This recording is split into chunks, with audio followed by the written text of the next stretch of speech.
ಪ್ರಿಯರೇ, ಇಲ್ಲಿ ದೇವರು ನಮಗೆ ಸಂಭವಿಸುವ ಎಲ್ಲ ವಿಧವಾದ ಸಂಕಟಗಳಲ್ಲಿ, ಕಷ್ಟಗಳಲ್ಲಿ, ಶೋಧನೆಗಳಲ್ಲಿ ನಮ್ಮನ್ನು ಕೈ ಹಿಡಿದು ಆತನು ನಡೆಸುತ್ತಾನೆ ಪ್ರಿಯರೇ.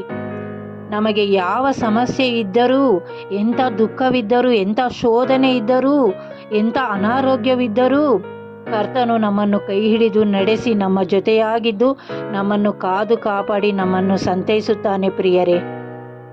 ತಾಯಿಯು ಮಕ್ಕಳನ್ನು ಹೇಗೋ ಹಾಗೆಯೂ ಕರ್ತನು ನಮ್ಮನ್ನು ತನ್ನ ಮಕ್ಕಳ ಹಾಗೆ ಪ್ರೀತಿಸಿ ನಮ್ಮನ್ನು ಎಲ್ಲ ವಿಷಯಗಳಲ್ಲಿ ನಮ್ಮನ್ನು ಸಂತೈಸುತ್ತಾನೆ. ನಾವು ದುಃಖ ಪಡುವಾಗ, ಚಿಂತೆಯಲ್ಲಿರುವಾಗ ಎಲ್ಲ ವಿಷಯದಲ್ಲೂ ಆತನು ನಮ್ಮನ್ನು ಸಂತೈಸುವ ದೇವರಾಗಿದ್ದಾನೆ ಪ್ರಿಯರೇ. ಕೀರ್ತನೆ 94:19 ವಚನ ಓದಿಕೊಳ್ಳೋಣ. ಅನೇಕ ಚಿಂತೆಗಳಿರುವಾಗ ನಿನ್ನ ಸಂತೈಸುವಿಕೆಯಿಂದಲೇ ನನ್ನ ಪ್ರಾಣಕ್ಕೆ ಸಂತೋಷ ಉಂಟಾಗುತ್ತದೆ.